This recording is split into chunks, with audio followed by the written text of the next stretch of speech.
परमेश्वर कौन करूछंती पुणे आम जीवन में कौन करबा पे चाहती से विषय को ध्यान करबा। I'm titling this Missionary God because God always wanted to bring all people back together. आ आज रो टॉपिक होची परमेश्वर जने मिशनरी अटंती कारण से सदा बळे मानव इतिहास आरंभ आज पर्यंत मनुष्य मान को बाहर निकट पाइबा पई प्रयास करूछंती। So I'm picking up on this verse, Luke 19 verses 42 to 44. Someone can read. लूका सुसमाचार 19 अध्याय 42 से 44 पद जने माइक पर कि लागी पढंतु। माइक सीट थी बताओ जे पड़ी बताओ दे दियो।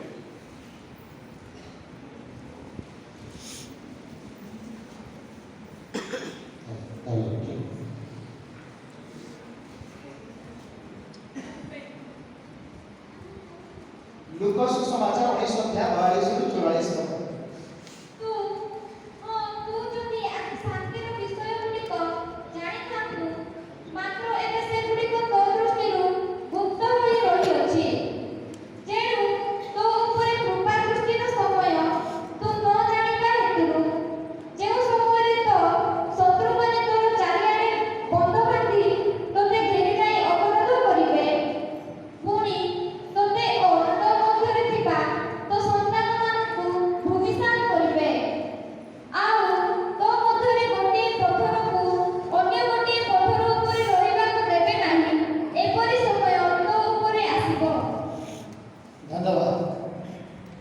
Jesus is saying this as he is looking over Jerusalem, and we see that the context is he is upset with them. प्रभु यीशु जतबे जेरूशलेम वाले को देखिले जेरूशलेम अवस्था को देखि कि से एक कथा से कहउछंती जेरूशलेम प्रति देखि दुख करी कहउछंती। Young people, what I would like to tell you is, if you don't recognize what God is doing, you will waste your lives. युवा लोक माने आज को आपण मान को कहबा पई चाहे परमेश्वर आपनकर जीवन रे जो कार्य करिबा पई जाउछंती जदि आपण ताके भलरे जिंदगी ना सम्मान देबे ना तेबे आपनकर जीवन का नष्ट करिबे। He chose a nation called Israel and he brought them to their glory. से इस्राएल नामक गोटे गोष्ठी को आह्वान कले एवं सेमान को एपरि आशीर्वाद कले गौरव मगने। But when he came to them, they rejected him. मात्र जेतेबेले से गोष्ठी रो लोक मानकर पाखकु से आसीले से माने परमेश्वर को अग्राह्य कले Because they did not recognize the purpose of God and what God was doing through their lives. कारण से मानकर जीवन मध्यरे परमेश्वर जो कार्य करूछन्ते एवं तार उद्देश्य को से माने चिन्हि पारि नथिले। If you don't recognize the purpose of God, you will waste your lives. ठीक से ही परी आमे जदि आम जीवन रे परमेश्वर योजना को उद्देश्य को चिन्हि पाइबा नाही तेबे हमर जीवन को आमे नष्ट करिबा। And so here is Jesus lamenting over Jerusalem and crying over it. He says that now you have not recognized the day of your visitation, the time of your visitation. आ एठारे यीशु जेरूशलेम रो लोक मान देखि कि से विलाप करि कहउछन्ती आ तुमे माने तुम मानकर कृपा दृष्टि रो दिन को तुमे चिन्हि पारिना हो। But did Israel know that they were going to have a Messiah come to them? कोन इस्राएल को माने जानिथिले जे सेमान को रक्षा निमंते मसीहा आसीबे बोली जानिथिले कि Did they know when he was coming? केतेबेले से आसीबे कोन समय जानिथिले Did they know why he was coming? कोन पाई से आसीबे ता कोन समय जानिथिले। Those are the questions we're going to look at. But when I show you all this, at the end of it, what I want you to realize is that Israel failed to understand their Messiah. ये सब विषय का मानकर अधिवेशन रे ध्यान करिबा मात्र वो शेष रे करबा पई चाहछि जे इस्राएल को माने से मानकर जो योजना थिला उद्देश्य को आ से माने जानिबा पई असफल हेले विफल हेले। Let's go to Genesis 12, where God chooses Abraham, and read verses 1 to 3. आदि पुस्तक 12 अध्याय 1 ରୁ 3 पद परमेश्वर अब्राहम को आह्वान कले से संपर्क रे जणे पढंतु जे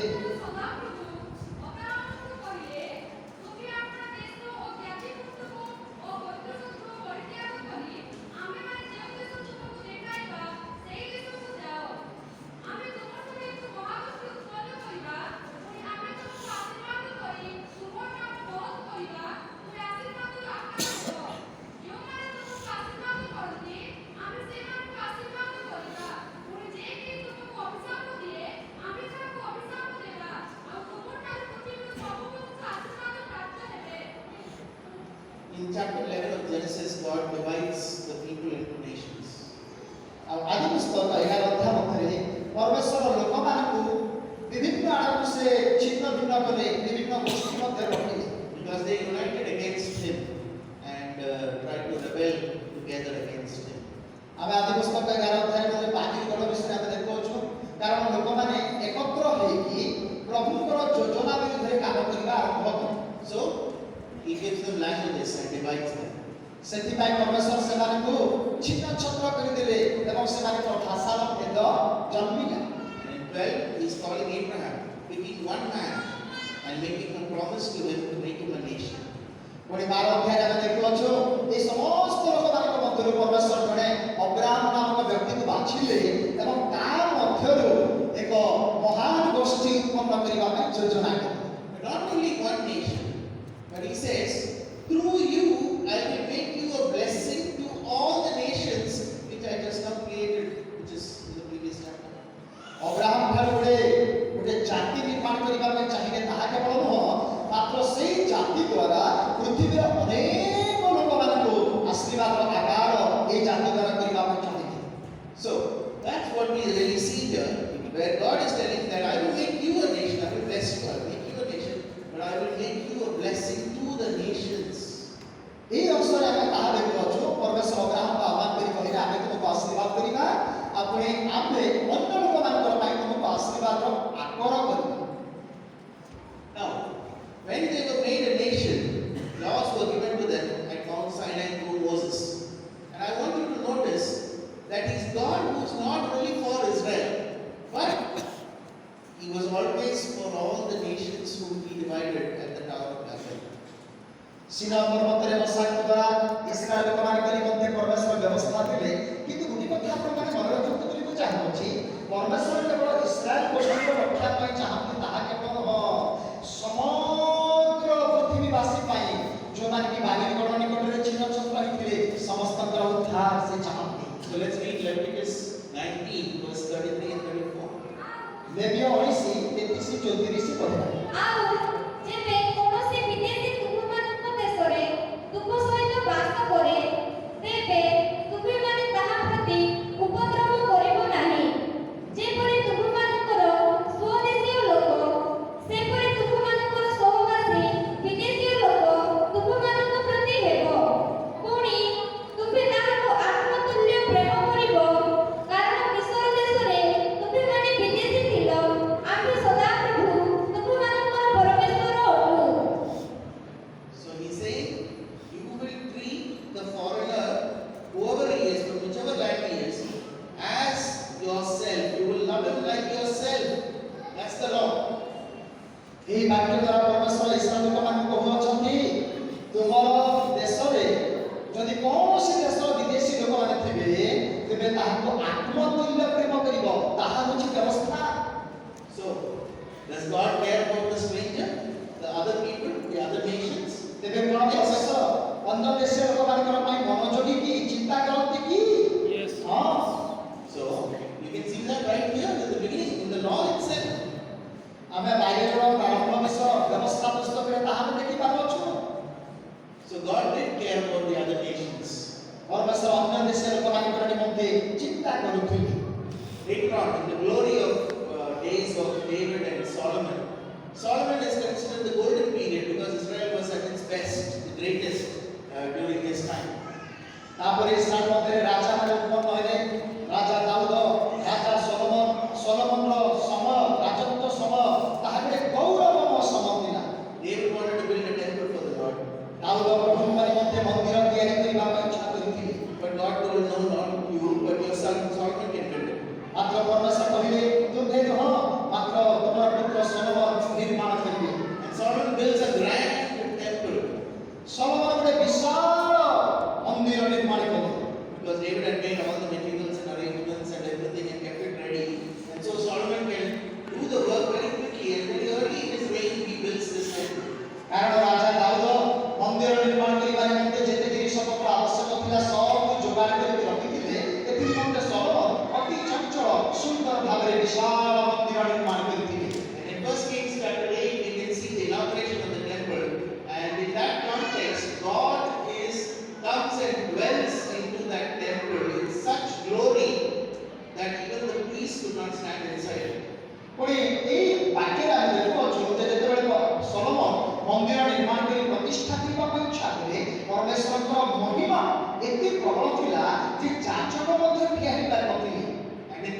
context, Solomon prays this prayer.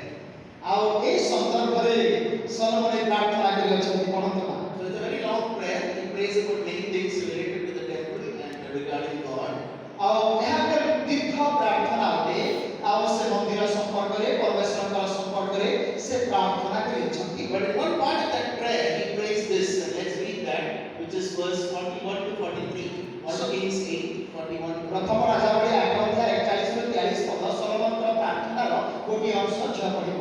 ଆହୁରି ଯେ ତୁମର ଇସ୍ରାଏଲ ଲୋକର ମଧ୍ୟବର୍ତ୍ତୀ ନୁହେଁ, ଏପରି କୌଣସି ବିଦେଶୀ ଯେବେ ତୁମର ନାମ ସକାଶୁ ଦୂର ଦେଶରୁ ଆସେ, କାରଣ ବିଦେଶୀମାନେ ତୁମର ମହାନାମ ଓ ତୁମର ବଳବାନ ହସ୍ତ ଓ ତୁମର ବିସ୍ତୀର୍ଣ୍ଣ ବାହୁର କଥା ଅବଶ୍ୟ ଶୁଣିବେ।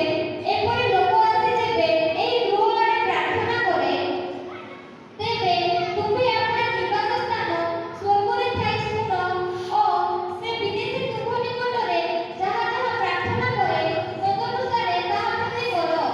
ତହିଁରେ ତୁମ ଇସ୍ରାଏଲ ମତୁଲ୍ୟ ତୁମକୁ ଭୟ କରିବା ପାଇଁ ପୃଥିବୀସ୍ଥ ସମସ୍ତ ଗୋଷ୍ଠୀ ତୁମ ନାମ ଜ୍ଞାତ ହେବେ ଓ ଆମ୍ଭ ନିର୍ମିତ ଏହି ଗୃହ ତୁମ ନାମରେ ଖ୍ୟାତ ବୋଲି ଜାଣିବେ। So he prays ସେ ପ୍ରାର୍ଥନା କଲେ that the foreigner who is not from Israel, when he comes from a far country for your name's sake, ସେ 41 ପଦରେ କହନ୍ତି ଏପରି କୌଣସି ବିଦେଶୀ ଯେବେ ତୁମ ନାମ ସକାଶୁ ଦୂର ଦେଶରୁ ଆସେ। now in English, when you use the word when, you mean he's going to surely come. Okay? According to the grammar in English, if you say when, that means somebody is going to come for sure. Otherwise, he should have said if the foreigner comes. That means we don't know whether he will come or not. He may come. But that's not what Solomon said. He said when he comes. That means he's surely going to come. ଇଂରାଜୀ ବ୍ୟାକରଣ ଅଂଶରେ ଆଉ ଯାହାକି if ବା ଯଦି ବା when ଆଉ ଯୋଉ ଯେତେବେଳେ ଏ ଶବ୍ଦ ରହିଅଛି, ଯଦି କହିଲେ ଆସିବ କି ନାହିଁ ତାର ଗ୍ୟାରେଣ୍ଟି ନାହିଁ, କିନ୍ତୁ when କହିଲେ ଯେତେବେଳେ କହିଲେ ନିଶ୍ଚୟ ସେ ଆସିବ। ତେଣୁକରି ପରମେଶ୍ୱର ତାଙ୍କୁ ସୂଚାଇ ଦେଉଛନ୍ତି ଯେ ନିଶ୍ଚୟ ବିଦେଶୀ ମାନେ ଆସିବେ। So the foreigner will come. Why? Because he will hear of you, your great name, your mighty hand, your outstretched arm. So he will come and pray at this house. ସେଥିପାଇଁ ସଲୋମନ ପ୍ରାର୍ଥନା କରି କହୁଅଛନ୍ତି ନିଶ୍ଚୟ ଯେତେବେଳେ ବିଦେଶୀ ମାନେ ଆସିବେ ତୁମର ମହାନ ନାମ ଯୋଗୁଁ, ତୁମରି ବଳବାନ ହସ୍ତ ଯୋଗୁଁ, ତୁମର ବିସ୍ତୀର୍ଣ୍ଣ ବାହୁର କଥା ଶୁଣିବା ଯୋଗୁଁ ନିଶ୍ଚୟ ସେମାନେ ଆସିବେ। So Solomon knew that God cared about the Gentiles. ସଲୋମନ ଜାଣିଥିଲେ ଯେ ପରମେଶ୍ୱର ଅନ୍ୟ ଗୋଷ୍ଠୀ ପାଇଁ ମଧ୍ୟ ଚିନ୍ତା କରନ୍ତି। Solomon knew that God was not only the God of Israel, but God of all the nations. ସଲୋମନ ଭଲରେ ଜାଣିଥିଲେ ଯେ ପରମେଶ୍ୱର କେବଳ ଇସ୍ରାଏଲ ଜାତିର ପରମେଶ୍ୱର ନୁହନ୍ତି, ମାତ୍ର ସେ ସମଗ୍ର ମାନବ ଜାତିର ପରମେଶ୍ୱର ନୁହନ୍ତି। So Solomon says that the Gentiles will also come and pray, and when they come and pray, hear their prayer. ସେଥିପାଇଁ ସଲୋମନ ପ୍ରାର୍ଥନା କରି କହନ୍ତି ହେ ପ୍ରଭୁ ଏହି ମନ୍ଦିରକୁ ବିଦେଶୀ ମାନେ ଆସିକି ପ୍ରାର୍ଥନା କରିବେ, ସେମାନେ ପ୍ରାର୍ଥନା କଲେ ସେମାନଙ୍କର ପ୍ରାର୍ଥନା ତୁମେ ଶୁଣ ପ୍ରଭୁ। In the temple, there was a courtyard specifically for the Gentiles. ମନ୍ଦିରର ପରିସର ମଧ୍ୟରେ ପ୍ରାଙ୍ଗଣ ବୋଲି ଗୋଟେ ଜାଗା ଥିଲା, ତାହା ଅନ୍ୟ ଦେଶୀୟ ଲୋକମାନଙ୍କର ପ୍ରାର୍ଥନା ପାଇଁ। So they did plan that the Gentiles will come and pray at this temple. ମନ୍ଦିର ନିର୍ମାଣ କରିବା ସମୟରେ ସେମାନେ ଯୋଜନା କରିଥିଲେ ଯେ ଅନ୍ୟ ଦେଶୀୟମାନଙ୍କର ପାଇଁ ଗୋଟେ ଜାଗା ରଖିବା, ସେମାନେ ଆସିବେ ସେଇ ଜାଗାରେ ଏକତ୍ରିତ ହୋଇ ପ୍ରାର୍ଥନା କରିବେ।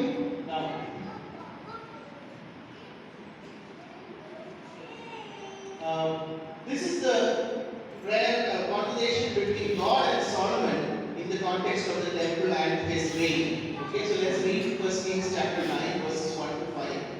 ବର୍ତ୍ତମାନ ପ୍ରଥମ ରାଜାବଳୀ 9 ଅଧ୍ୟାୟ 1 ରୁ 5 ପଦ ପଢ଼ିବା। ଅନନ୍ତର ସଲୋମନ ସଦାପ୍ରଭୁଙ୍କ ଗୃହ ଓ ରାଜାଙ୍କ ଗୃହ ଓ ଆପଣାର ଇଚ୍ଛାମତ ଯେ ସମସ୍ତ କର୍ମ କରିବାକୁ ସନ୍ତୁଷ୍ଟ ହେଲେ, ସେ ସବୁର ନିର୍ମାଣ ସମାପ୍ତ କରନ୍ତେ ସଦାପ୍ରଭୁ ଯେପରି ସଲୋମନକୁ ଗିବିଓନରେ ଦର୍ଶନ ଦେଇଥିଲେ, ସେପରି ଦ୍ୱିତୀୟ ଥର ତାଙ୍କୁ ଦର୍ଶନ ଦେଲେ। ପୁଣି ସଦାପ୍ରଭୁ ତାଙ୍କୁ କହିଲେ, ତୁମ୍ଭେ ଆମ୍ଭ ସାକ୍ଷାତରେ ଯେଉଁ ପ୍ରାର୍ଥନା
have a person on the throne, and everything will go well for you.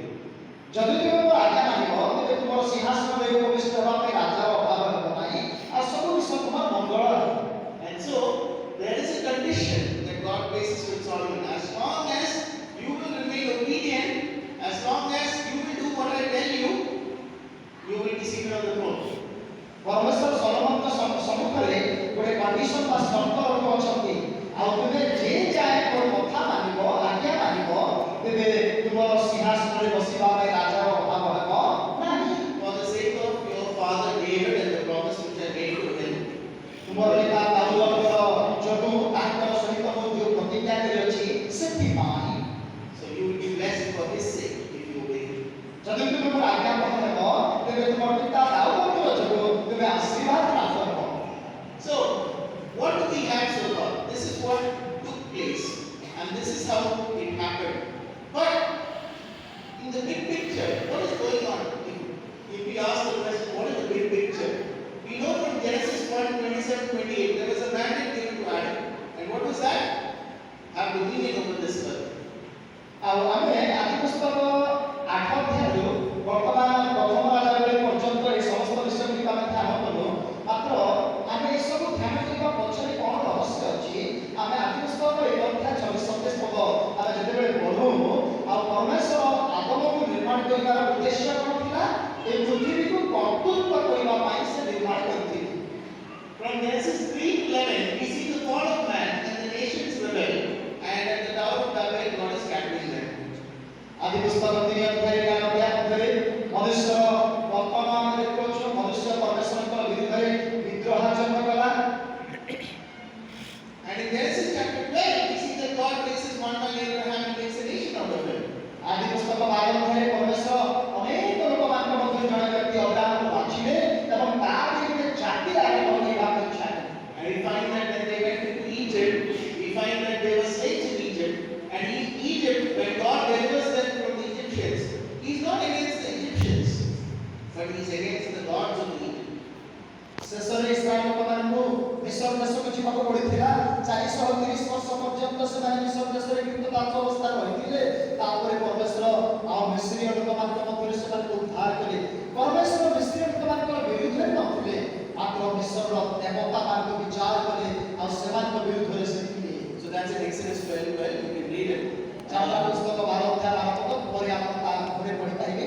But by His powerful hand, He delivers them from Egypt, takes them through the Exodus journey, and brings them into the land of Canaan and settles them there. ପରମେଶ୍ୱର ଆମର ବଳବାନ ବାହୁବଳ ମିଶ୍ର ଠାରୁ Israel ଲୋକମାନଙ୍କୁ ସେ ମୁକ୍ତ କରିକି କିଣାନ ଦେଶ ଅଭିମୁଖେ ନେଇଗଲେ ଏବଂ ସେମାନଙ୍କୁ କିଣାନ ଦେଶରେ ବସତି କରିବା ପାଇଁ ଦେଲେ। And we find that during the time of Judges, David, and Solomon, there was peace, there was prosperity in the land. ପୁଣି ଅନେକ ବିଚାରପତିମାନେ ଉତ୍ପନ୍ନ ହେଲେ ଆଉ ଆମେ ସେ ସମୟରେ ଦେଖୁଅଛୁ ଦାଉଦ ସଲୋମନ ଆଉ ଅନେକ ଲୋକମାନେ ଜାତ ହେଲେ ଏବଂ ସେ ସମୟରେ ଇସ୍ରାଏଲ ଧନଶାଳୀ ଥିଲା। ଇସ୍ରାଏଲ ଏକ ଗୌରବମୟ ଅବସ୍ଥାରେ ଥିଲା। But there was also times of rebellion when Israel went against God. And we find that also through the various situations, like for example when they went into exile, during the time of Ruth, Esther, Nehemiah, Daniel, all of this are when they rebelled against God and God led them away. ମାତ୍ର ଇସ୍ରାଏଲର କେତେକ ଲୋକମାନେ ପରମେଶ୍ୱରଙ୍କର ବିରୁଦ୍ଧାଚରଣ ମଧ୍ୟ କଲେ। ବିରୁଦ୍ଧାଚରଣର ଫଳ ସ୍ୱରୂପେ ସେମାନଙ୍କୁ ଅନ୍ୟ ଦେଶକୁ ନିର୍ବାସିତ ଅବସ୍ଥାରେ ପଠାଗଲା। ସେହି ସମୟରେ ତ ଯାହାକି ଦାନିଏଲ ଆଉ ଅନ୍ୟାନ୍ୟ ବ୍ୟକ୍ତିମାନେ ରହିଥିଲେ ଏ ପ୍ରକାର ଅବସ୍ଥା ମଧ୍ୟ ଆମେ ଦେଖୁଅଛୁ। So there were times of coming close to God and God was with them and blessed them. But there were times when they went away from God and God punished them for it. Israel ଲୋକମାନଙ୍କର ଏ ପ୍ରକାର ଅବସ୍ଥା ଥିଲା ସେମାନେ ଗୋଟିଏ ସମୟରେ ପରମେଶ୍ୱରଙ୍କର ନିକଟବର୍ତ୍ତୀ ହେଉଥିଲେ ପରମେଶ୍ୱରଙ୍କର ଆଶୀର୍ବାଦ ପାଉଥିଲେ ଅନ୍ୟ ସମୟରେ ସେମାନେ ପରମେଶ୍ୱରଙ୍କର ଆଜ୍ଞାକୁ ଅମାନ୍ୟ କରୁଥିବା ଯୋଗୁଁ ପରମେଶ୍ୱରଙ୍କ ଠାରୁ ଦଣ୍ଡ ମଧ୍ୟ ପାଉଥିଲେ। And we find that even when the Messiah comes, he finds that Israel rejects their own Messiah. ଯେତେବେଳେ ମସିହ ବା ପ୍ରଭୁ ଯୀଶୁ ପୃଥିବୀ ପୃଷ୍ଠକୁ ଆସିଲେ ସେହି ସମୟରେ ମଧ୍ୟ ଇସ୍ରାଏଲର ଅବସ୍ଥା ଠିକ ନଥିଲା। ନିଜର ମସିହକୁ ସେମାନେ ଅଗ୍ରାହ୍ୟ କଲେ। So that's the context in which we read Luke 19, and where he says that one day very soon your enemies will come and siege against you, surround you, barricade you, and then they will destroy the temple in Jerusalem. ଏ ସବୁ ସନ୍ଦର୍ଭ ନେଇକି ଆଉ ଆମେମାନେ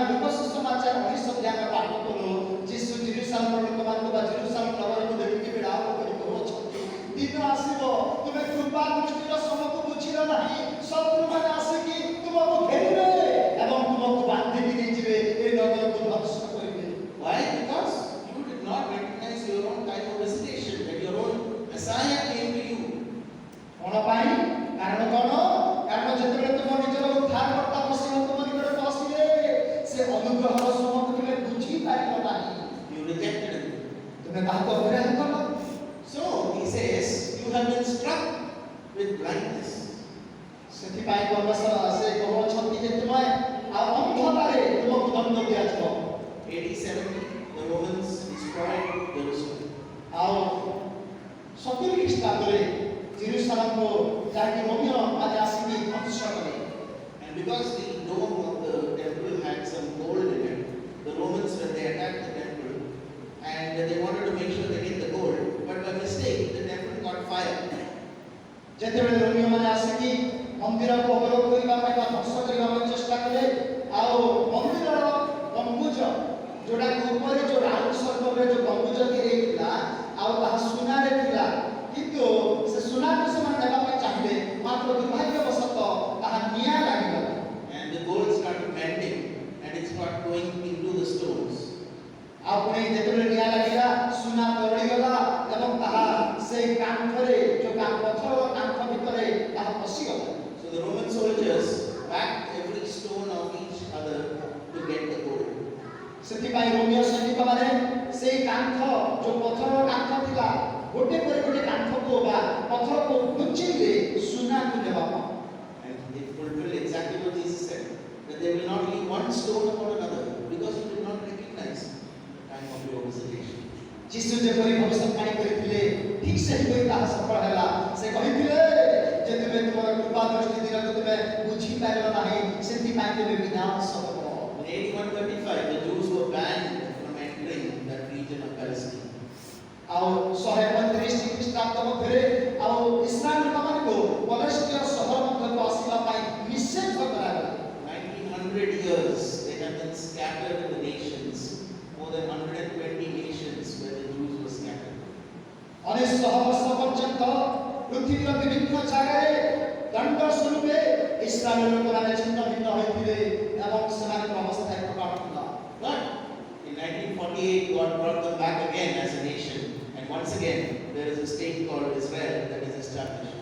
ମାତ୍ର ପରମେଶ୍ୱରଙ୍କର ମହାନ ଯୋଜନା ଏବଂ ଦୟା ଯୋଗୁଁ 1948 ମସିହାରେ ପରମେଶ୍ୱର ପୃଥିବୀର ବିଭିନ୍ନ ସ୍ଥାନ ମଧ୍ୟରୁ ଜିହୁଦୀମାନଙ୍କୁ ଏକତ୍ର କରି ଇସ୍ରାଏଲ ମଧ୍ୟରେ ସଂଗୃହୀତ କରି ଇସ୍ରାଏଲ 1948 ମସିହାରେ ଦେଶ ଭାବରେ ନାମୀକରଣ ବାଖ୍ୟା କଲେ। All this is according to the Ezekiel prophecy of the gathering and the crushing, which is going to happen. It's still happening in front of us today. ଏସବୁ ବିଷୟରେ ଜିହିଜିଙ୍କର ଭବିଷ୍ୟଦ୍ବକ୍ତା ଭାବବାଣୀ କରିଥିଲେ ଯେ ପରମେଶ୍ୱର ତାଙ୍କର ଲୋକମାନଙ୍କୁ ସଂଗୃହୀତ କରିବେ ଏବଂ ଆଉ ସେମାନଙ୍କୁ ସେ ଦେଶରେ ବା ଜାତିରେ ନିର୍ମାଣ କରିବେ। ଆଜି ତାହା ସଫଳ ହେଉଛି, ଏବେ ମଧ୍ୟ ତାହା ଘଟୁଅଛି। So God has always been working to the plan, but those who choose to join Him are blessed, and those who choose to reject Him suffer the consequences of it. ପରମେଶ୍ୱର ପୃଥିବୀ ଇତିହାସ ମଧ୍ୟରେ ଆଜି ଯାଏ ମଧ୍ୟ ତାଙ୍କର ଯୋଜନା ମୁତାବିକ କାର୍ଯ୍ୟ କରୁଅଛନ୍ତି। ଯେଉଁମାନେ ତାଙ୍କର ଯୋଜନା ଅନୁସାରେ ସମର୍ପିତ ହୁଅନ୍ତି ଆଶୀର୍ବାଦ ପାଆନ୍ତି, ଯେଉଁମାନେ ତାଙ୍କର ଯୋଜନାକୁ ଅଗ୍ରାହ୍ୟ କରନ୍ତି ସେମାନେ ଦଣ୍ଡ ଭୋଗ କରନ୍ତି। So here is Israel that was struck with blindness because they rejected the Messiah, and even today they are still in that blindness.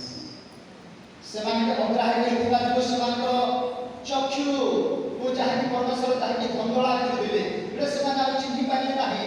ଆଜି ଯାଏ ମଧ୍ୟ ମସିହଙ୍କୁ ଜିହୁଦୀମାନେ ଚିହ୍ନି ପାରୁନାହାନ୍ତି। But one day is coming very soon when they will come out of that blindness, but we will not talk about that. That's not our topic today. ମାତ୍ର ଦିନ ଆସିବ ସେମାନଙ୍କର ଆତ୍ମିକ ଅନ୍ଧତା ଦୂର ହେବ, ପରମେଶ୍ୱର ଆତ୍ମିକ କରିଦେବେ। ମାତ୍ର ଆଜି ଆମମାନଙ୍କର ଟପିକ୍ ତାହା ନୁହଁ, ଆମେ ପରେ ସେ ବିଷୟରେ ଚର୍ଚ୍ଚା କରିବା। So here is Paul also talking about the blindness of Israel in Romans 11:7-10 and 25. He's talking about the fact that God has partially blinded them. It's not complete blindness, but he says that he has partially blinded them, and it has happened until the fullness of the Gentiles has come in.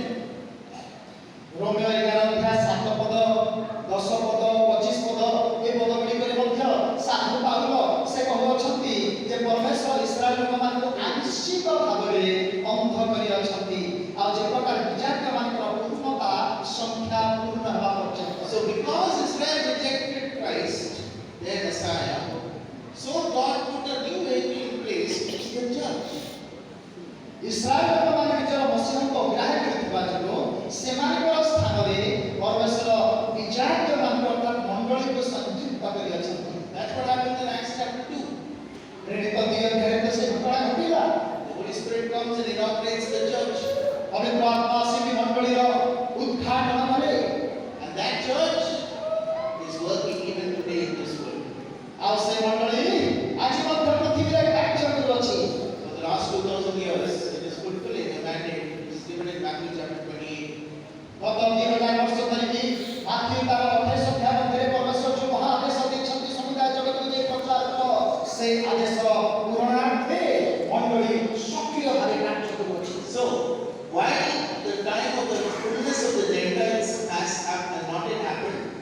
Israel is still going to be partially blinded. ବିଜାତୀୟ ମାନଙ୍କର ପୂର୍ଣ୍ଣ ସଂଖ୍ୟା ମଣ୍ଡଳୀରେ ସଂଯୁକ୍ତ ନହେବା ଯାଏ Israel ଲୋକମାନେ ଆଂଶିକରେ ଅନ୍ଧ ଭାବରେ ରହୁଥିବେ। Okay, now let's read what Paul is saying in Romans chapter 11, verses 17 to 24. ରୋମିଓ 11 ଅଧ୍ୟାୟ 17 ରୁ 24 ପଦ ଆମେ ପାଠ କରିବା। କିନ୍ତୁ ଯଦି କେତେକ ଶାଖା ଉଚ୍ଛିନ୍ନ ହେଲା ଓ ତୁମ୍ଭେ ବର୍ଜ୍ୟଜିତ ବୃକ୍ଷର ଶାଖା ହେଲେନେ ସେସବୁ ମଧ୍ୟରେ କଲମ କରାଗଲ। ପୁଣି ସେମାନଙ୍କ ସହିତ ଚିତ୍ତବୃକ୍ଷ ମୂଳର ରସର ଅଂଶୀ ହେଲ। ତେବେ ସେହି ଡାଳଗୁଡ଼ିକ ବିରୁଦ୍ଧରେ ଗର୍ବ କର ନାହିଁ, କିନ୍ତୁ ଯଦି ଗର୍ବ କର, ତୁମ୍ଭେ ଯେ ମୂଳକୁ ଧରି ନାହ, ମାତ୍ର ମୂଳ ତୁମକୁ ଧରିଅଛି, ଏହା ଜାଣିଥାଅ। ତେବେ ତୁମ୍ଭେ କହିବ, ମୁଁ ଯେପରି କଲମ ହୋଇପାରେ, ଏଥିନିମନ୍ତେ ଡାଳଗୁଡ଼ିକ ଉଚ୍ଛିନ୍ନ ହୋଇଅଛି। ଭଲ କଥା, ସେମାନଙ୍କର ଅବିଶ୍ୱାସ ହେତୁ ସେମାନେ ଉଚ୍ଛିନ୍ନ ହେଲେ, ଆଉ ବିଶ୍ୱାସ ହେତୁ ତୁମ୍ଭେ ସ୍ଥାନପ୍ରାପ୍ତ ହୋଇଅଛ। ଗର୍ବିତ ମନା ହୁଅ ନାହିଁ, କିନ୍ତୁ ଭୟ କର। କାରଣ ଯଦି ଈଶ୍ୱର ସ୍ୱାଭାବିକ ଶାଖାଗୁଡ଼ିକ ଛାଡ଼ିଦେଲେ ନାହିଁ, ତେବେ ତୁମ୍ଭଙ୍କୁ ମଧ୍ୟ ଛାଡ଼ିଦେବେ ନାହିଁ। ଅତଏବ ଈଶ୍ୱରଙ୍କ ଦୟା ଓ କଠୋରତା ବୁଝ। ଯେଉଁମାନେ ପତିତ ହେଲେ ସେମାନଙ୍କ ପ୍ରତି କଠୋରତା, କିନ୍ତୁ ତୁମ୍ଭେ ଯଦି ଈଶ୍ୱରଙ୍କ ଦୟାରେ ଶରଣାପନ୍ନ ହୋଇ ରହିଥାଅ, ତାହାହେଲେ ତୁମ୍ଭ ପ୍ରତି ତାହାଙ୍କର ଦୟା ରହିଲେ ତୁମ୍ଭେ ମଧ୍ୟ କଟାଯିବ। ଆଉ ସେମାନେ ଯଦି ଅବିଶ୍ୱାସରେ ନ ରୁହନ୍ତି, ତେବେ ସେମାନେ ମଧ୍ୟ କଲମ କରାଯିବେ, କାରଣ ସେମାନଙ୍କୁ ଆଉ ଥରେ କଲମ କରିବା ନିମନ୍ତେ ଈଶ୍ୱର ସମର୍ଥ ଅଟନ୍ତି। So, here is Israel that was removed, even though they are natural branches, because of unbelief. And it says, now, if you, the church, if you are not the natural branches and you are grafted in, and you have unbelief, what will God do? Cut you off. এই ଅନୁସାରେ ବାକ୍ୟ କହୁଅଛି ଯେ ଦେଖ Israel ଲୋକମାନେ ସେମାନେ ଅବିଶ୍ୱାସ କରିଥିବାରୁ ସ୍ୱାଭାବିକ ଶାଖା ହେଲେ ମଧ୍ୟ ସେମାନଙ୍କୁ କଟାଗଲା। ଆଉ ତୁମେ ତ ସ୍ୱାଭାବିକ ଶାଖା ନୁହଁ, ମାତ୍ର ତୁମେ ଯଦି ବିଶ୍ୱାସ କରିବ ତେବେ ତୁମ ପ୍ରତି କ'ଣ ହେବ? So, if God can remove the natural branches, how much more us if we exhibit unbelief? ଯଦି ପରମେଶ୍ୱର ସ୍ୱାଭାବିକ ଶାଖାକୁ ଏପରି କାଟିଦେବେ ତେବେ ଆମେ ତ କଲମ କରାଯାଇଛୁ। ଆମେ ଯଦି ଅବିଶ୍ୱାସ କରିବା ତେବେ ଆମ ପ୍ରତି କ'ଣ ଘଟିବ? Your blessing is it remaining in Christ. ବିଶ୍ୱାସୀମାନଙ୍କର ଆଶୀର୍ବାଦ ବା ଆପଣଙ୍କ ମୋର ଆଶୀର୍ବାଦ ଖ୍ରୀଷ୍ଟଙ୍କ ଠାରେ ଲାଗି ରହିଲେ ଯାଇକି ଆମେ ଆଶୀର୍ବାଦ ପାଇବା। And if you remain in Him and fulfill His plan, His will, His purpose in your life, that's when you will be blessed. ଆମେ ଯଦି ଖ୍ରୀଷ୍ଟଙ୍କ ଠାରେ ଲାଗି ରହିବା, ତାଙ୍କର ଯୋଜନା ତାହାଙ୍କର ଇଚ୍ଛା ପ୍ରତି ସମର୍ପିତ ହେବା, ତେବେ ଯାଇ ଆମେ ଆଶୀର୍ବାଦ ପାଇବା। When you go out of it, you will find that you are not in the covering of blessing anymore. ଯଦି ଆମେ ଖ୍ରୀଷ୍ଟଙ୍କ ଠାରୁ ବାହାରି ଯିବା ତେବେ ମନେ ରଖନ୍ତୁ ଆମ ପ୍ରତି ଆଉ ସୁରକ୍ଷାର ବାଡ଼ ରହିବ ନାହିଁ, ଆଉ ଆମେମାନେ ବଞ୍ଚିତ ହେବା। So, what is it that you need to know today? That what is God wanting with your life? That is more important than anything that you want. ତେଣୁ ଆଜି ଆପଣମାନେ ଗୋଟିଏ ଗୁରୁତ୍ୱପୂର୍ଣ୍ଣ ବିଷୟ ଆପଣ ଜାଣନ୍ତୁ ବୋଲି ମୁଁ ଚାହୁଁଅଛି। ଆପଣ ଯାହା ଚାହୁଁଛନ୍ତି ତାହା ହଉ, ସେଟା ବଡ଼ ବିଷୟ ନୁହଁ। ପରମେଶ୍ୱରଙ୍କର ଇଚ୍ଛା ଆପଣଙ୍କର ଜୀବନରେ କ'ଣ ତାହା ଜାଣିବା ଗୁରୁତ୍ୱପୂର୍ଣ୍ଣ ବିଷୟ। So, the church grew, we see from Acts chapter 2, and it went into all the places. You can see that it grew among the Jews, then went to Judea, went to Samaria, and it went to the Gentiles. ପ୍ରେରିତ ଦୁଇ ଅଧ୍ୟାୟ ମଧ୍ୟରେ ଆମେ ଦେଖୁଅଛୁ ମଣ୍ଡଳୀ ଦିନକୁ ଦିନ ବୃଦ୍ଧି ପାଇଅଛି। ମଣ୍ଡଳୀ ଜେରୁସାଲେମରୁ ଜିହୁଦା ପ୍ରଦେଶ, ସମୀରଣ ଆଉ ତାପରେ ବିଚାରକମାନଙ୍କର ନିକଟକୁ ମଣ୍ଡଳୀ ବଢ଼ି ଚାଲିଅଛି। If Israel had obeyed, God would have used Israel to reach the nations.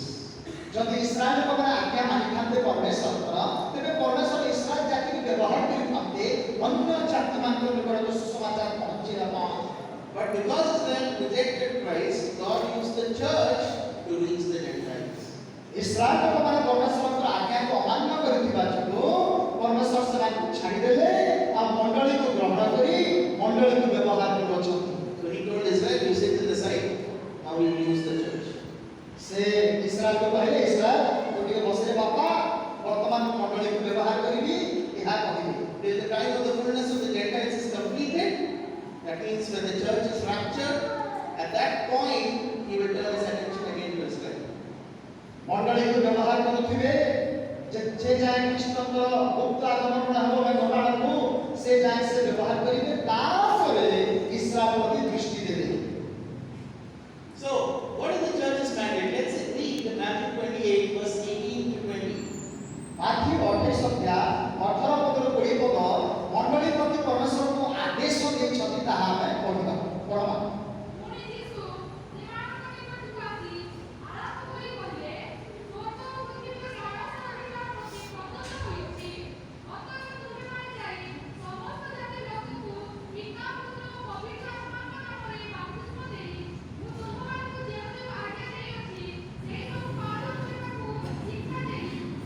परमेश्वर मंडली गोटे दायित्व वा आदेश ଦେଇଅଛନ୍ତି से दायित्व कौन सुसमाचार मंडल निकट को पहुंचेगा शिष्य करवा और प्रभु निकट को समान को आनिबा Make disciples of the nations. जाति समूह को तुम्हें शिष्य करो ବୋଲି କୁହାଯାଇଛି। So that is what the church has been doing, and it has been doing it. मंडली ए सब काम करी आସୁଅଛି କେବେ ମଧ୍ୟ କରୁଅଛି। If you ask the question, is the church prevailing against the gates of hell? ଆଉ ଯଦି ଆମେ ପଚାରିବା ଏ ପ୍ରଶ୍ନ କଣ ମଣ୍ଡଳୀ ନରକର ବଳକୁ ଭାଙ୍ଗୁଅଛି କି? Because Jesus made a promise. He said, the gates of hell will not prevail against the church. That means the church will overcome Satan. ଆଉ ଯୀଶୁ ପ୍ରତିଜ୍ଞା କରି କହିଥିଲେ ମୁଁ ଆପଣଙ୍କ ମଣ୍ଡଳୀ ତିଆରି କରିବି ନରକର ବଳ ତାହାକୁ ପରାଜୟ କରିପାରିବ ନାହିଁ। ଆଉ ତାର ଅର୍ଥ ନରକର ବଳ ମଣ୍ଡଳୀକୁ ପରାଜୟ କରିବ ନାହିଁ ବରଂ ମଣ୍ଡଳୀ ଜୟ କରିବ। So in 1834, when the church was born, Acts chapter 2, when the first day of the day of Pentecost, 3,000 people were added to the church. 34 ଖ୍ରୀଷ୍ଟାବ୍ଦରେ ଯେତେବେଳେ ମଣ୍ଡଳୀ ଜନ୍ମ ଗ୍ରହଣ କଲା ପେଣ୍ଟିକଷ୍ଟ ଦିବସରେ ଆଉ ପିତରଙ୍କର ପ୍ରଚାର କଲା 3,000 ଲୋକମାନେ ମଣ୍ଡଳୀରେ ସଂଯୁକ୍ତ ହେଲେ। So if you ask the question, what is the ratio of believers to unbelievers on the day of Pentecost? ଯଦି ଆମେ ପଚାରିବା ତେବେ ପେଣ୍ଟିକଷ୍ଟ ଦିନରେ ଅବିଶ୍ୱାସୀମାନଙ୍କର ସଂଖ୍ୟାର ହାର ଏବଂ ବିଶ୍ୱାସୀମାନଙ୍କର ସଂଖ୍ୟାର ଶତକଡ଼ା କେତେ ଅଟେ ବୋଲି ଯଦି ପଚାରିବା There was one believer for every 500 unbelievers in the world. ତେବେ ଜଣେ ବିଶ୍ୱାସୀ ପୃଥିବୀର 500 ଲୋକ ନିକଟରେ ସାକ୍ଷୀ ହେବା ପାଇଁ ଦାୟିତ୍ୱ ପାଇଥିଲେ। So 1:500, one believer for 500 unbelievers.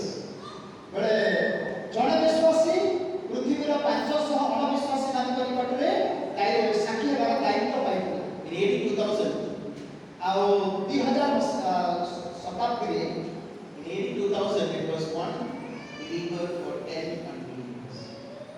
ଏତେ ମାତ୍ରାରେ ସଂଖ୍ୟା ବଢ଼ିଗଲା ମଣ୍ଡଳୀର ଯେ ଗୋଟିଏ ବିଶ୍ୱାସୀ 10 ଜଣ ନିକଟରେ ସାକ୍ଷୀ ହେବାର ଦାୟିତ୍ୱ ଆସିଲା।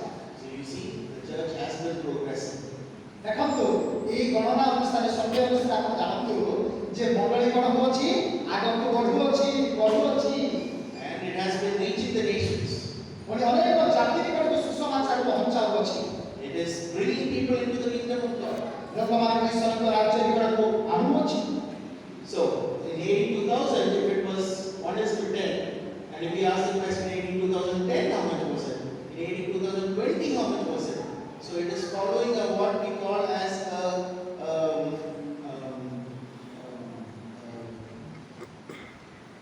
sorry, I'm forgetting the name of the graph, but basically a graph that is unstoppable. It has crossed the path of threshold of being stopped. ଆଉ ଯଦି 2000 ମସିହାରେ ଜଣେ 10 ଜଣ ନିକଟରେ ପହଞ୍ଚି ପାରୁଥିଲା ତେବେ 2010ରେ ତାର ଆଉ ହାର ବା ତାର ଶତକଡ଼ା କ'ଣ ହେଲା 2020ରେ ତାର ଶତକଡ଼ା କ'ଣ ହେଲା ଆଉ ଯଦି ଆମେ ଗ୍ରାଫ ଦେଖିବା ତେବେ ଏତେ ଦ୍ରୁତ ଗତିରେ ମଣ୍ଡଳୀ ବଢ଼ି ଚାଲିଅଛି ତାହା ଦେଖିପାରିବା। ମଣ୍ଡଳୀ କିଏ ରୋକି ପାରୁନାହାନ୍ତି ଅଟକେଇ ପାରୁନାହାନ୍ତି। And we know that the statistics are growing even today, even while we are still talking. ଆଉ ଆମେ କଥାବାର୍ତ୍ତା ହେବା ସମୟରେ ମଧ୍ୟ ଏବେ ମଧ୍ୟ ମଣ୍ଡଳୀ ବଢ଼ି ଚାଲିଅଛି ସଂଖ୍ୟା ବଢ଼ି ଚାଲିଅଛି। God has been working in a nation like Iran during our times, right now. And one of the most amazing things about the gospel is that in Iran, it is the women who have taken the gospel and have started reaching people with it. And one of the most fastest growing gospel movements is happening in the country of Iran. परमेश्वरको धन्यवाद हो Iran परि कष्टकर स्थान देशर मध्यरे मध्य सुसमाचार पहुँचिଅछि आ सुसमाचार जो माने से पहुँचाइछथि जाइछथि भौणी माने महिला माने से माने जाई सुसमाचार पहुँचिअछथि एवं भयंकर द्रुत गतिरे इरान देशरे प्रभुकर काम चालिअछि। Our neighbor China is soon going to become the largest Christian country in the world. परमेश्वरको धन्यवाद हो आमार पड़ोसी चीन देश अति शीघ्र पृथ्वी रे ख्रिस्टियन संख्या रे बढ़िबार प्रथम देश हो।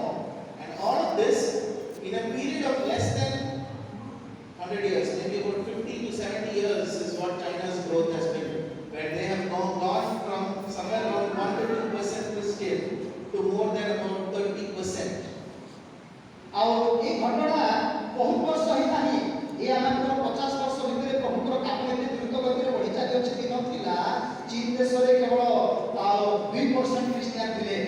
ବର୍ତ୍ତମାନ 30% ଖ୍ରୀଷ୍ଟିଆନ ବଢି ଅଛନ୍ତି। But you and me should be ashamed because we've had the gospel for 2000 years. ମାତ୍ର ଆମ ଭାରତୀୟ ମାନେ ଟିକେ ରାଜ୍ୟ କରିବା କଥା ଯେହେତୁ ଶିଷ୍ୟ ଥୋମାସ ଆସିକି 2000 ଅଧିକ ବର୍ଷ ହେଲା ଆମେ ସୁସମାଚାର ଖାଇକି ଶୋଇ ପଡ଼ିଛୁ।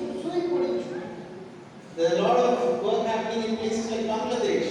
We know even in our own country, even in places like Uttar Pradesh, there is work happening and the gospel is growing and striding forward. ଆମମାନଙ୍କର ପଡ଼ୋଶୀ ଦେଶ ବାଂଲାଦେଶରେ ମଧ୍ୟ ପରମେଶ୍ୱରଙ୍କର କାମ ବଢ଼ି ଚାଲିଅଛି। ଏପରିକି ଉତ୍ତର ପ୍ରଦେଶ ୟୁପି ରାଜ୍ୟରେ ମଧ୍ୟ ପରମେଶ୍ୱରଙ୍କର କାମ ଦ୍ରୁତ ଗତିରେ ବଢ଼ି ଚାଲିଅଛି। The fastest growing Christian state in the country of India, the fastest growing Christian state in the country of India is ଆମମାନଙ୍କର ଭାରତ ଦେଶର ବିଭିନ୍ନ ରାଜ୍ୟ ମଧ୍ୟରେ କୋଉ ରାଜ୍ୟରେ ଖ୍ରୀଷ୍ଟିଆନମାନଙ୍କର ସଂଖ୍ୟା ଅଧିକ ବଢ଼ି ଚାଲିଛି କହିବେ କି? କୋଉ ରାଜ୍ୟ? Andhra Pradesh, your neighbor. Andhra Pradesh is the fastest growing Christian state in this country today. ଆମେ ଯଦି ଆମମାନଙ୍କର ପଡ଼ୋଶୀ ରାଜ୍ୟ ଆନ୍ଧ୍ରପ୍ରଦେଶ ବିଷୟରେ ଦେଖିବା ତେବେ ଭାରତର ଅନ୍ୟାନ୍ୟ ରାଜ୍ୟ ଅପେକ୍ଷା ଆମମାନଙ୍କର ଆନ୍ଧ୍ରରେ ପ୍ରଭୁଙ୍କର କାମ ଅଧିକ ବଢ଼ି ଚାଲିଛି। Which is the second fastest? ଦ୍ୱିତୀୟ ରାଜ୍ୟ କୋଉଟା? ପ୍ରଥମ ତ ଆନ୍ଧ୍ର, ଦ୍ୱିତୀୟ ରାଜ୍ୟ କୋଉଟା? It's too slow, it's all over. There's nothing more to say. Kerala ବିଷୟରେ କଥା ହେବାର ସମୟ ନାହିଁ। ଦିନ ଥିଲା କେରଳରେ ହଉଥିଲା, ଏବେ ସେମାନେ ବି ଶୋଇ ପଡ଼ିଛନ୍ତି। The fastest growing state. ଆଉ କୋଉ ରାଜ୍ୟରେ ପୁରା ଦ୍ରୁତ ଗତିରେ ବଢ଼ି ଚାଲିଛି? Huh? ୟୁପି? ନାହିଁ। Punjab. Punjab is the second fastest growing state, Christian state in the country today. ଆଜି ଆମମାନଙ୍କର ଦେଶ ମଧ୍ୟରେ ପଞ୍ଜାବ ରାଜ୍ୟ ଦ୍ୱିତୀୟ ସ୍ଥାନରେ ଅଛି। ଖ୍ରୀଷ୍ଟିଆନ କାମ ଗୁଡ଼ିକ ଦ୍ରୁତ ଗତିରେ ବଢ଼ି ଚାଲିଛି। So, is the work happening right amongst us in our own nation? Yes. କ'ଣ ଆମମାନଙ୍କ ନିଜ ଦେଶରେ ଆମମାନଙ୍କର ଅଞ୍ଚଳରେ ପ୍ରଭୁଙ୍କର କାମ ଚାଲିଛି କି? ହଁ, ଚାଲିଛି। Is the church growing? Yes. କ'ଣ ମଣ୍ଡଳୀ ବଢ଼ୁଅଛି? ହଁ, ବଢ଼ୁଅଛି। Jesus said he will come again only when we finish the task. And what is our task? To take the gospel and to disciple the nations. ଯୀଶୁ କ'ଣ କହିଲେ? ମୋର ଦ୍ୱିତୀୟ ଆଗମନ କେବେ ହେବ? ଯିଏ ଯାଏ ସୁସମାଚାର ପ୍ରତ୍ୟେକ ଲୋକମାନଙ୍କର ନିକଟକୁ ନ ପହଞ୍ଚିଛି ସେ ଯାଏ ହେବ ନାହିଁ, ପହଞ୍ଚିଲା ପରେ ହେବ। ତେଣୁ ଆମର କାମ କ'ଣ? ପହଞ୍ଚେଇବା। It is happening ଆଉ ତାହା ହେଉଅଛି। and happening faster than ever before. ଆଉ ଆଗ ଅପେକ୍ଷା ବର୍ତ୍ତମାନ ଅଧିକ ଦ୍ରୁତ ଗତିରେ ବଢ଼ି ଚାଲିଛି। But are you a part of it and will you receive a blessing for it? ମାତ୍ର ଏ ମହାନ କାର୍ଯ୍ୟ ମଧ୍ୟରେ ଆପଣ କ'ଣ ତାହାର ଅଂଶୀ ଅଟନ୍ତି କି? ଆପଣ କ'ଣ ଏ କାମ କରିକି ଆଶୀର୍ବାଦ ପାଇବାକୁ ଚାହୁଁଛନ୍ତି କି? Or will you waste your life and will you do something else and miss out on this blessing? ନା ଏ ଗୁରୁତ୍ୱପୂର୍ଣ୍ଣ କାମ ଚାଲିଛି, କାମ କରିବା ଲୋକ କହନ୍ତୁ ମୁଁ ସେ ଭାଗିଦାର ହେବି ନାହିଁ ବୋଲି ଆପଣ ଆଶୀର୍ବାଦ କହେବାକୁ ଚାହାନ୍ତି ନା ଆଶୀର୍ବାଦ ପାଇବାକୁ ଚାହାନ୍ତି? Where will this culminate? Let's turn to read. Where is this going to culminate? Revelation chapter 7 and verses 9 to 12. ଆଉ କୋଉ ଜାଗାରେ ତାହାର ସମାପ୍ତ ହେବ ବା ତାହାର ଶୀର୍ଷକ ହେବ ସେ ବିଷୟରେ ପ୍ରକାଶିତ 7 ଅଧ୍ୟାୟ 9 ପଦ ପାଠ କରିବା। ଏହା ପରେ ମୁଁ ଦୃଷ୍ଟିପାତ କଲି, ଆଉ ଦେଖ ସର୍ବଜାତୀୟ, ସର୍ବଗୋଷ୍ଠୀୟ, ସର୍ବବଂଶୀୟ ଓ ସର୍ବଭାଷାବାଦୀ ଅରଣ୍ୟ ଏକ ମହାଦୂତ ଦାସ, ଶୁକ୍ଳ ବସ୍ତ୍ର ପରିହିତ ହୋଇ ଓ କଦଳୀ ବାହୁଙ୍କା ହସ୍ତରେ ଧରି ସିଂହାସନ ଓ କେଶଶାସକଙ୍କ ସମ୍ମୁଖରେ ଦଣ୍ଡାୟମାନ ହୋଇଅଛନ୍ତି। ସେମାନେ ଉଚ୍ଚ ସ୍ୱରରେ କହୁଅଛନ୍ତି, ପରିତ୍ରାଣ, ସିଂହାସନ ଉପବିଷ୍ଟ ଆମ୍ଭମାନଙ୍କ ଈଶ୍ୱରଙ୍କର ଓ କେଶଶାସକଙ୍କର କାର୍ଯ୍ୟ। ପୁଣି ସମସ୍ତ ଦୂତ ସିଂହାସନ ପ୍ରାଚୀନ ପର୍ବ ଓ ଚାରି ପ୍ରାଣୀଙ୍କ ଚତୁର୍ଦ୍ଦିଗରେ ଉଭା ହୋଇଅଛନ୍ତି। ଆଉ ସିଂହାସନ ସମ୍ମୁଖରେ ଉବୁଡ଼ ହୋଇ ପଡ଼ି ଈଶ୍ୱରଙ୍କୁ ପ୍ରଣାମ କରି କହୁଅଛନ୍ତି, ଆମେ ପ୍ରଶଂସା, ଗୌରବ, ଜ୍ଞାନ, ଧନ୍ୟବାଦ, ସମ୍ଭ୍ରମ, ପରାକ୍ରମ ଓ ଶକ୍ତି ଯୁଗେ ଯୁଗେ ଆମ୍ଭମାନଙ୍କର ଈଶ୍ୱରଙ୍କର। ଆମେନ୍। Okay, so where is this going to culminate? One day, very soon, this will happen. Where? We will all be standing together in this great multitude from every nation, every tribe, every people, every tongue that is standing before the throne and before the Lamb. This is what is going to happen. এই ମହାନ କାର୍ଯ୍ୟ କେତେବେଳେ ପୁରା ହେବ? ଯୋଉଦିନ ଗୋଟେ ଦିନ ଆସିବ जो दिन कि सर्वजातीय सर्वगोष्ठीय सर्ववर्षीय सर्वभाषावादी अगण्य एक महाजनता शुक्ल वस्त्र परिहित होई खजुरी बाहुला धरिथिबे ए प्रकार समय ए कार्य पूरा हेबो। This is the multitude of the believers before the throne of God. Look at what it says, a great multitude. No one could count it. এখন তো নবদে কহা যাচ্ছে অগণ্য এক মহাজনতা এই প্রকার বিশ্বাসী মানিকর এক ঝুঁটা হেব। But the question will be, what did you do to help somebody be there? মাত্র ଗୋଟେ ବଡ଼ ପ୍ରଶ୍ନ ସମସ୍ତେ ଶୁଣନ୍ତୁ ବଡ଼ ପ୍ରଶ୍ନ এই ମହାଜନତା ବିଶାଳ ଜନତା ଈଶ୍ୱରଙ୍କ ସମ୍ମୁଖରେ ପହଞ୍ଚିବା ପାଇଁ ଆପଣଙ୍କର ଭୂମିକା କ'ଣ?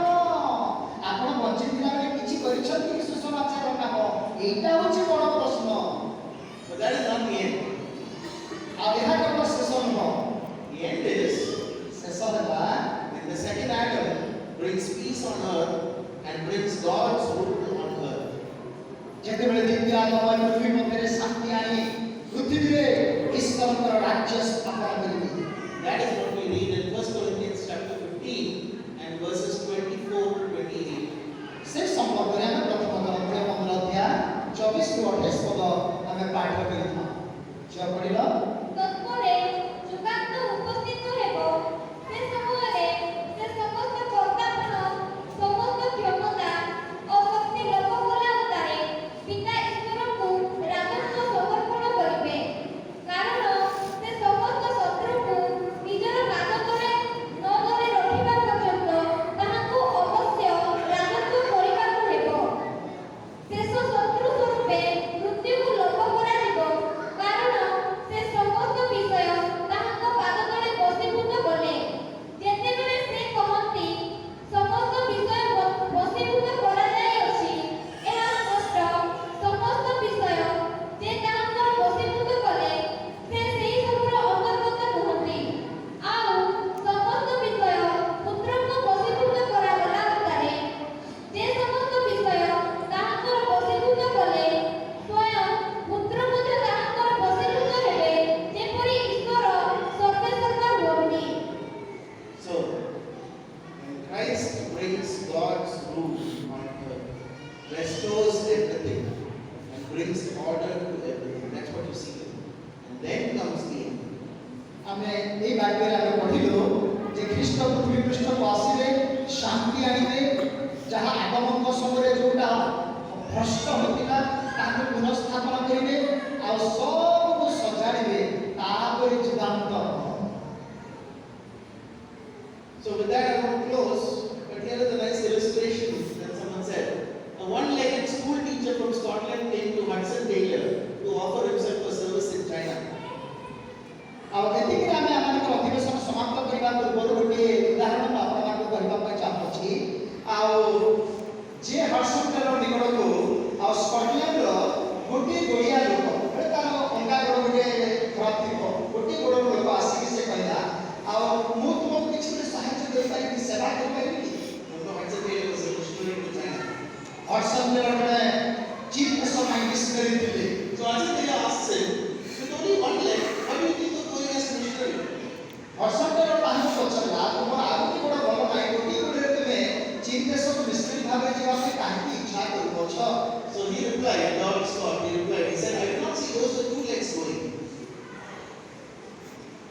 ଆଉ ଜର୍ଜ ସ୍କଟ୍ ନାମକ ବ୍ୟକ୍ତି ତାଙ୍କର ନାମ ହେଉଛି ଜର୍ଜ ସ୍କଟ୍ ସେ ତାହାଙ୍କୁ ଉତ୍ତର ଦେଲେ ଆଜ୍ଞା ମୋର ଗୋଟିଏ ଗୋଡ଼ ଖରାପ ଥିଲେ ମଧ୍ୟ ଗୋଟିଏ ଗୋଡ଼ ଥିଲେ ମୁଁ ଯିବା ପାଇଁ ଚାହୁଁଛି ଆଉ ତୁମେ କାହିଁକି ବୋଲି କହୁଅଛ ଯେହେତୁ ଦିଟା ଗୋଡ଼ ଥିବା ଲୋକମାନେ ଚାହୁଁନାହାନ୍ତି ତେଣୁ ଗୋଟିଏ ଗୋଡ଼ ଥିଲେ ମଧ୍ୟ ମୁଁ ଯିବା ପାଇଁ ଚାହୁଁଛି। So he was accepted. ତେଣୁକରି ଆଉ ହଡସନ୍ ଟେଲର ତାହାଙ୍କୁ କହିଲେ ତୁମେ କ୍ୱାଲିଫାଏଡ୍ ଅଟ ତୁମେ ଯାଇପାରିବ ଆସ ବୋଲିକି ତାହାଙ୍କୁ ଦେଇଗଲେ। If you with two legs, two hands, and everything intact, don't want to go, what should God say? ଆପଣମାନଙ୍କର ସୁନ୍ଦର ସୁନ୍ଦର ଦୁଇଟି ଗୋଡ଼ ଅଛି ସୁନ୍ଦର ସୁନ୍ଦର ଦୁଇଟି ହାତ ଅଛି ଏତେ ଗୋଡ଼ ଆଶୀର୍ବାଦ ପାଇଥିବା ଲୋକ ଯଦି ଆପଣ ପ୍ରଭୁଙ୍କର କାମ କରିବା ପାଇଁ ଯିବେ ନାହିଁ ତେବେ ପରମେଶ୍ୱର ଆପଣଙ୍କୁ କ'ଣ ଜବାବ ଦେବେ କ'ଣ ଉତ୍ତର ଦେବେ? So in summary, when we were willing to go as missionaries, God took us to the nations. ଆଉ ସାହସରେ ଯେତେବେଳେ ଆମେ ପରମେଶ୍ୱରଙ୍କର ମିଶନରୀ ହେବା ନିମନ୍ତେ ଯିବା ପାଇଁ ଇଚ୍ଛା କରିବା ପରମେଶ୍ୱର ଆମକୁ ବିଭିନ୍ନ ଦେଶକୁ ନେବେ। But there are many nations that are also coming to us, like students from African countries who come to study in India, or other opportunities where we can interact with people from other nations here. That God is bringing people from other nations to us so that we will give the gospel. ଶୁଣନ୍ତୁ ପରମେଶ୍ୱର ଚାହାନ୍ତି ଆମକୁ ଅନ୍ୟ ଦେଶକୁ ନେବା ପାଇଁ ମଧ୍ୟ, କିନ୍ତୁ ବର୍ତ୍ତମାନ ପରମେଶ୍ୱର ଅନ୍ୟ ଦେଶର ଷ୍ଟୁଡେଣ୍ଟମାନଙ୍କୁ ଆମର ଦେଶକୁ ପଢ଼ିବା ପାଇଁ ଆଣୁଅଛନ୍ତି। ଆଫ୍ରିକା ଦେଶରୁ ଲୋକମାନେ ଆସିକି ପଢ଼ୁଅଛନ୍ତି, କାରଣ ତାଙ୍କ ପାଇଁ ସୁଯୋଗ ସେମାନଙ୍କୁ ସୁସମାଚାର ଦେବା। God has not changed His business. ପରମେଶ୍ୱର ତାଙ୍କର ମିଶନରୀ କାମ କରିବାର କାମକୁ ବଦଳି ନାହାନ୍ତି। He is still drawing people into His kingdom. ସେ ତଥାପି ଆଜି ମଧ୍ୟ ଅନେକ ଲୋକମାନଙ୍କୁ ତାଙ୍କ ରାଜ୍ୟ ନିକଟକୁ ଆକର୍ଷଣ କରୁଅଛନ୍ତି। His business has no slowing down. ତାହାଙ୍କର ବେପାର କେବେ ମାନ୍ଦା ହୁଏ ନାହିଁ। He is still reaching people, and He is reaching more people now than ever before. ପରମେଶ୍ୱରଙ୍କର ବେପାର ଆଗ ଅପେକ୍ଷା ଅଧିକ ଚାଲିଛି। ତାଙ୍କର ବିଜନେସ୍ କ'ଣ? ତାଙ୍କର ବିଜନେସ୍ ହେଉଛି ଲୋକମାନଙ୍କୁ ତାଙ୍କ ରାଜ୍ୟକୁ ଆଣିବା। And He is still looking for willing people who will obey and serve. ଆଜି ମଧ୍ୟ ଆପଣମାନଙ୍କ ମଧ୍ୟରେ ସେ ଖୋଜୁଅଛନ୍ତି, କିଏ ମୋ ପାଇଁ ଇଚ୍ଛୁକ ହେବ, ଯାହାକୁ ମୁଁ ବାଛିବି ଏବଂ ମୋର ସେବା ପାଇଁ ବ୍ୟବହାର କରିବି। And the opportunities are everywhere, even where you are. ଆପଣମାନଙ୍କ ନିମନ୍ତେ ପ୍ରଭୁଙ୍କ କାମ ପାଇଁ ଜବ୍ କରିବାର ସୁଯୋଗ ସବୁ ଜାଗାରେ ଅଛି। ଏହି ଜାଗାରେ ମଧ୍ୟ ଆପଣଙ୍କ ପାଇଁ ପ୍ରଭୁଙ୍କର ସେବା କରିବାର ସୁଯୋଗ ଅଛି। Are you willing to listen, hear His call, obey Him? ପ୍ରିୟ ଭାଇ ଭଉଣୀମାନେ, ଆଜି ବାକ୍ୟ ଶୁଣିକି ଆପଣ କ'ଣ ତାହାଙ୍କର ଆଜ୍ଞା ବହାଇବାକୁ ଚାହାନ୍ତି? ତାଙ୍କର ସେବା କରିବା ପାଇଁ କ'ଣ ଚାହାନ୍ତି କି? That's the question that I need to ask. ଏହି ପ୍ରଶ୍ନ ଆପଣମାନଙ୍କର ସମ୍ମୁଖରେ ରଖିକି ଆଜିର ଅଧିବେଶନକୁ ଏତିକିରେ ସମାପ୍ତ କରିବା ପାଇଁ ଚାହୁଁଛି। ଧନ୍ୟବାଦ। How many of you want to make a commitment to give your lives to serve God? ଆଜିର ବାକ୍ୟ ଶୁଣିକି କେତେ ଜଣ ନିଜର ଜୀବନକୁ ପ୍ରଭୁଙ୍କର ସେବାରେ ସମର୍ପଣ କରିବା ନିମନ୍ତେ ସମର୍ପିତ ହେବା ପାଇଁ ଚାହାନ୍ତି? Because if you will, God will do something with it that you can never imagine. ଯଦି ପ୍ରିୟ ଲୋକ